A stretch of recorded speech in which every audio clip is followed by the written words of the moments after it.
Welcome to Pass Notes number 3, Just Enough to Lose, on the Battlefield Dance Floor album. This is an old-fashioned sort of song, really. I sort of think of this as the song that I wrote for A Star Is Born, but they didn't use. It's the number where the lead singer picks up an acoustic guitar, the lead singer of the country rock band, and sings a romantic song. And I'm using C's and F's and G's and A minors rather than my usual big E modes, all those sorts of big power chords. So it's an old-fashioned in its chord construction, and the idea for the song came out of a conversation I had with Richard Shindell when we were touring together in May, fine American songwriter, and we were talking about the political situation in both our countries, and Richard said this lovely expression. He said, "I really pity those people with just enough to lose, just hanging on, and I thought, that's a great line, and I said, are you going to be writing a song called that? And he said, well, I might be taking a break from that for a while, but go ahead. And I thought, okay, I'll write a more traditional romantic love song, just enough to lose. And I thought of 3 different verses to make sense of that chorus. One, the farmer, and this idea of someone who prefers the process to the outcome. They like the growing and the tending and the sowing rather than the reaping and the gathering in, because it's sort of hard work to make the relationship come to survive, and that's the idea there.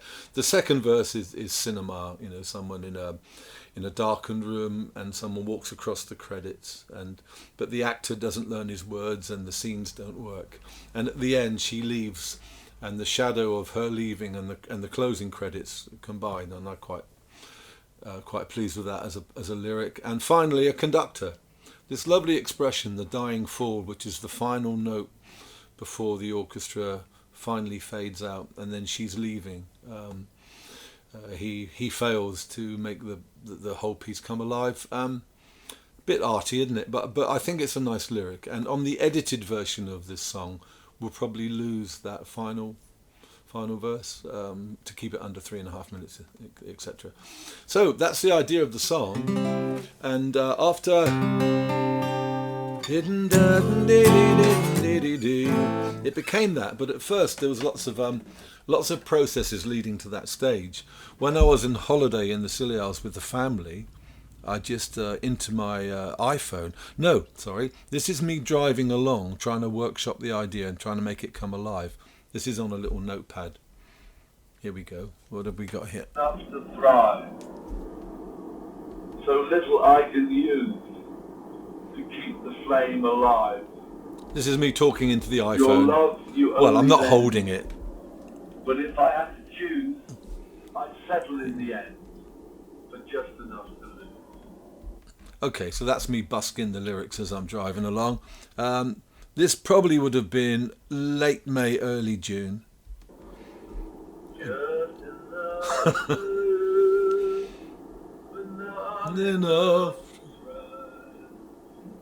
so little I can use to keep our love alive. Live alive. I would have been travelling on my own, obviously, at this point. If I had to choose, I'd settle in the end. So that's the way I often work, into a voice memo in idle moments. And now that moves on, this must be a few days later, I think I'm outside with the dogs. Much to think that you still love me. I think this is Budley Beach. Don't need much to think you are. And now I'm obviously holding the iPhone up close.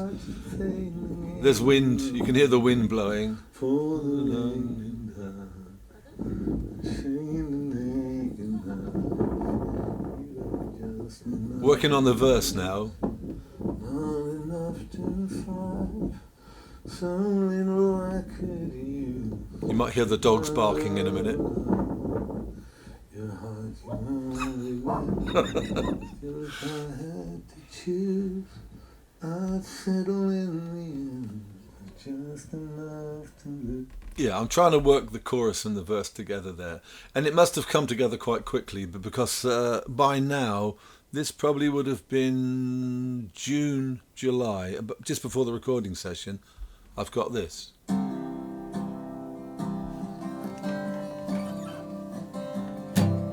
F. It was just before the sowing and the reaping that you told me F, D minor, sorry, A minor to G. and it was never a harvest you were seeking. You love the growing and the tending. So now the song is pretty much formed. And I think the whole chorus section is as it now is. You left me just enough to lose.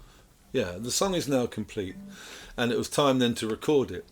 But the little bit of magic that I think that we managed to capture was our good friend and our keyboard player of choice over the years now, Matt Clifford. He was on tour with the Rolling Stones after Mick Jagger's operation. I think this was their first tour back. It could have been in July, I'm not sure exactly when, but it was around the time of the recording session, and Matt had 2 days to spare in a Chicago hotel room. And so I sent him off the chord sequence to a click track, and he sent back this idea. It says here, an idea for an intro. What do you think?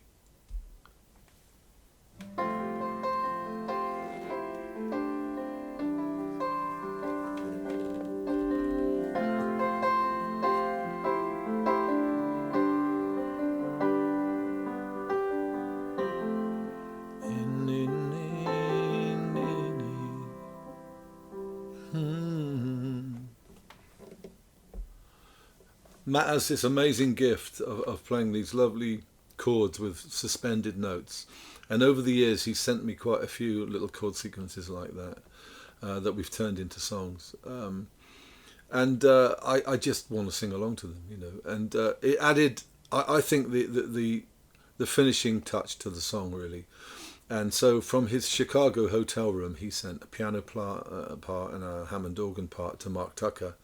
And Mark put the whole track together with Phil's fiddle and a string part. Matt is great at orchestrating strings. You would think it was an orchestra. So Phil has added his fiddle to Matt's parts, and I think we've got the final track. The other amazing thing that Mark added was a rhythm section, a drum section, and even Cormac, who knows about such stuff, said, "Who's the drummer on that track? It sounds really good." Cormac didn't play on that one. It wasn't ready to record by the time he'd finished his session. And so Mark has programmed this lovely drum track. It just sounds like a drummer on one of those classic country rock bands. So that's just enough to lose. Its origin and its genesis. I'm really pleased with it. I say it's not typical of my normal output because it's one of those emotional landscape. I don't know why Sarah left me. I do, mate. One of those songs, you know. Just before the sowing and the reaping, you told me our crop was bound to fail.